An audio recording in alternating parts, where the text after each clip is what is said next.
My siblings wanted my inheritance, but Granddad's secret clause took them by surprise. I always thought family was about love and loyalty, but I learned the hard way that some people value money more than blood. Growing up, I always felt a subtle rivalry with my siblings. You know how it goes. The small fights that sometimes turn into bigger things. The quiet competition that seems harmless at first but grows deeper over time. As kids, it was all about who got the best grades, who got praised more, or who got the bigger slice of cake at family dinners. But as we got older, it was no longer about little things. The competition turned into something different, something darker. And then there was my grandfather. He was like the glue that held us all together. To me, he was more than just a grandparent. He was a friend, a mentor, and someone who always had my back. He'd often remind us of what really matters in life: honesty, kindness, and respect. He believed in fairness and always tried to make everyone feel valued, even when my siblings and I couldn't see eye to eye. With him around, there was always a sense of balance in the family. We might have fought with each other, but we all respected him, and his presence kept things peaceful. But when he passed away, that peace started to crumble. Not long after he was gone, my family gathered together for the reading of his will. It was strange, being there without him, feeling the emptiness that his laughter, his words once filled. My siblings and I were there, along with a few other relatives, and as we all sat together in the living room, the tension was thick. No one said it out loud, but I could tell my siblings were there with one thing on their minds: the inheritance. They were already counting on a large share, and maybe even hoping to get more than me. I could see the anticipation in their eyes, and it made me uneasy. For me, it wasn't just about the money. I wanted to remember my grandfather for who he was, not for what he left behind. But for them, it was different. They were focused, eager, like they were waiting for some kind of prize they felt they deserved. I sensed that whatever happened next, this wasn't going to be a simple, peaceful moment of family unity. Little did any of us know, though, that my grandfather had one last surprise waiting for us in that will. A clause that would change everything. My siblings and I grew up in the same house, but it sometimes felt like we were living in separate worlds. My older brother, James, was always the confident one, the loudest in any room, quick to take charge, and never one to back down. He had this way of making his presence known, almost demanding it, and he loved being the center of attention. Then there was my younger sister, Sarah, who was the quiet but cunning type. She wasn't as loud as James, but don't let her calm nature fool you. She was just as competitive. Only her style was more subtle. She knew how to play her cards, often working in the background to get what she wanted without anyone noticing. As we got older, the rivalry between us grew stronger, and the small childhood spats turned into more serious conflicts. Our differences became harder to ignore. With each new phase of life, school, work, even relationships, the competition was there, lingering just beneath the surface. I tried not to let it get to me, but there was always this tension, this sense that we were each trying to prove something, not just to each other, but to everyone around us. And in the midst of all this, there was my grandfather, the one steady figure in our lives. He was the voice of reason, the one who'd listen without judgment, and who always seemed to know the right thing to say. He taught us so much about kindness, patience, and the importance of family. And he had this way of making us feel that, no matter how different we were, family came first. Granddad was respected by everyone who knew him, and I think, deep down, each of us wanted to live up to his standards. He treated all of his grandchildren with love, and he never played favorites. We all knew he valued honesty and fairness above everything else, and he'd remind us often about how important it was to look out for one another. But even with his guidance, the rivalry didn't fade. In fact, it seemed to get worse. As we got older, I noticed that James and Sarah began to talk more and more about Granddad's wealth. They didn't say it outright, but I could tell they were expecting a big share of the inheritance. They'd drop hints here and there, making comments about what they deserved or about how much they had done for the family. Sometimes I'd catch them looking at his things, his house, his car, his watch, with a sense of possession, as if they were already claiming it for themselves. It was subtle, but the entitlement was there, creeping in slowly. I didn't feel right about it, but they seemed to believe that they were owed something, that somehow they had a bigger right to his legacy than I did. Granddad never liked talking about money, and he definitely didn't want us to be divided over it. But my siblings seemed to have other ideas. To them, it was almost like a game, like they were positioning themselves to get the most, to come out on top. And I started to wonder, Would all that talk of family and loyalty even matter when the time came to actually divide his estate? It was like a dark cloud hanging over us, this unspoken understanding that my siblings thought they'd get more than their fair share. And they had no problem with that. Little did any of us know, though, Granddad had left something in his will that would force us all to face the truth. Losing my grandfather was one of the hardest things I'd ever gone through. He'd been a constant in my life, a source of strength and wisdom, and his absence felt like a huge, empty space that nothing could fill. I missed his voice, his advice, and just knowing he was there. He was truly one of a kind, and I think that's what made saying goodbye so painful. Even now, it feels strange to imagine our family without him. Not long after he passed, we got the news that we'd be gathering for the reading of his will. That day, as we all sat together in the same room, it was uncomfortable, to say the least. My parents, aunts, and uncles were there, but the tension between my siblings and me was almost tangible. It was like a heavy silence hung over us, broken only by the occasional shifting in seats or the clearing of throats. I could feel the pressure in the room, and I noticed my siblings giving each other these quick, knowing glances, as if they already had an idea of what was coming. I could sense their anticipation. It was like they'd been waiting for this moment, almost counting on it. James, my older brother, sat there with his arms crossed, his expression calm but his eyes sharp. He looked like he was trying to hide how eager he was, but I could tell he was ready to hear his name called, expecting his fair share, or maybe even more than his fair share. Sarah, my younger sister, was quieter, but her eyes were full of expectation, almost like she was already planning what she'd do with her portion. They were both so certain, sitting there as if it were already decided. I don't think they even considered that things might not go exactly as they hoped.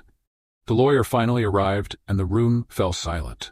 The air felt thick with unspoken thoughts, as if everyone was holding their breath, waiting for the first words to be read.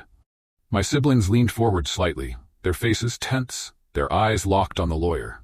It was clear they were already mentally claiming whatever they believed they deserved, almost as if they had been practicing for this moment. I could feel a knot in my stomach, wondering what Granddad might have left for each of us, and if his final wishes would somehow keep the family together or push us further apart. Looking around, I could tell this wasn't going to be a simple farewell to Granddad's legacy. For my siblings, it was almost like a reward they felt entitled to, something they thought they'd earned just by being his grandchildren. The thought of them seeing this moment as a transaction, rather than a tribute to a man who had loved us all, hurt me deeply. But I knew that Granddad was wise, and maybe, just maybe, he had one last lesson in store for us all. And I couldn't have predicted just how true that would turn out to be. When the lawyer started reading my grandfather's will, everything seemed fairly standard at first. He began with a heartfelt statement that my grandfather had left for all of us. It was the kind of thing you'd expect. Granddad expressing his love for his family, his pride in all of us, and how grateful he was for the life he'd lived. Listening to those words, I could almost hear Granddad's voice, calm and wise, reminding us of everything he valued. There was a strange comfort in those words, a reminder of the man he was and the way he had always cared for us. But then, something unexpected happened. The lawyer paused, took a breath, and then continued reading. That's when he revealed there was a special clause in the will, something none of us knew about. It was almost as if Granddad had left a hidden message, one final twist that we hadn't seen coming. The room grew tense as we all listened closely, curiosity and confusion filling the air. The lawyer explained that this clause was meant to address anyone who had shown signs of selfishness or greed when it came to the inheritance. Apparently, Granddad had thought of everything. He wanted to make sure that his legacy wasn't just handed over to those who saw it as a prize. Instead, he wanted to reward the family members who had genuinely valued him, those who had shown loyalty, kindness, and love without any expectation of a reward. This clause meant that anyone who had acted out of entitlement, anyone who saw his inheritance as something they were owed, would receive far less than they expected. You could feel the shock ripple through the room. My siblings' faces were priceless, first confused, then almost horrified as the reality of the clause started to sink in. James, who had been so confident and calm just moments before, looked like he'd been hit with a ton of bricks. His face was pale, and his mouth was slightly open as if he couldn't believe what he was hearing. Sarah, who had been sitting quietly with that look of expectation, suddenly seemed to shrink in her seat, her expression turning into one of disbelief and frustration. They had been so certain they'd be walking out of there with a large share of Granddad's wealth. They had counted on it, practically made plans for it. But now, with this clause, it was clear that they'd be receiving far less than they had imagined. The disappointment and anger in their eyes was unmistakable. They looked like their world had just been turned upside down. This wasn't just about money, it was about Granddad's final message to us, his way of saying that love and loyalty mattered more to him than anything material. In that moment, I realized just how wise my grandfather truly was. He had seen through everything, even after he was gone. And as the shock settled over the room, I felt a quiet sense of peace. Granddad had made sure his values would live on, reminding us all of what really mattered, even if it wasn't what my siblings wanted to hear. As the lawyer continued reading, I braced myself, not really expecting anything out of the ordinary. But then, he got to a part that completely surprised me. Granddad had left me a larger portion of the inheritance. It wasn't just a small increase either. It was a significant amount. He'd also left me some of his most cherished possessions, things that had a lot of sentimental value, like his old watch, his journal, and a piece of land that he'd spent years tending to himself. I was stunned. I couldn't believe what I was hearing. The lawyer explained that Granddad had left a note to go along with his decision. In it, he wrote about how he valued loyalty and humility, how he'd watched each of us over the years, observing not just our words, but our actions. He said that he wanted to reward someone who had shown genuine care for him, not just for what he had, but for who he was. He wrote about the little things I'd done, the times I'd gone out of my way to spend time with him, the days I'd helped him around the house, or just listened to his stories when no one else seemed interested. He saw those moments as proof that I valued him for more than what he could offer materially, and he wanted to honor that in his final wishes. As the words sank in, I felt a mix of emotions: gratitude, disbelief, and, if I'm honest, a bit of guilt. I hadn't done those things expecting anything in return. I'd done them because I genuinely loved my grandfather, and it meant the world to know that he had seen that in me. But my siblings? They didn't take it well. James's face went red with frustration, and he glared at me as if I'd somehow stolen what was rightfully his. Sarah just shook her head, almost laughing in disbelief, like she couldn't accept that things had turned out this way. They looked at me with resentment in their eyes, and James finally muttered something about me being the favorite, or Granddad's pet. I could hear the anger and jealousy in his voice, but it was mixed with disappointment, like he'd been counting on something and was now seeing it slip away. They couldn't understand why Granddad had made this choice, and honestly, I knew they never would. For them, it was all about the money, the fair share, the idea that they somehow deserved it. But for Granddad, it was about so much more. He wanted his legacy to reflect the values he held closest: love, respect, and sincerity. And although my siblings couldn't see it, I knew that this was Granddad's way of reminding us all of what truly mattered to him, and maybe what should matter to us too. After the will was read, things in our family were never quite the same. My siblings couldn't hide their bitterness, and they left that day without a single word to me. In the weeks that followed, the distance between us only grew. James didn't reach out, and when I tried to talk to him, he brushed me off, as if I were somehow the one who'd wronged him. Sarah wouldn't even look at me when we crossed paths at family gatherings, her disappointment clear in every glance. It was heartbreaking to see that the people I'd grown up with, my own family, now saw me as something less than that. Almost like a stranger. It was as if all those years we'd spent together, all those memories, meant nothing in the face of money.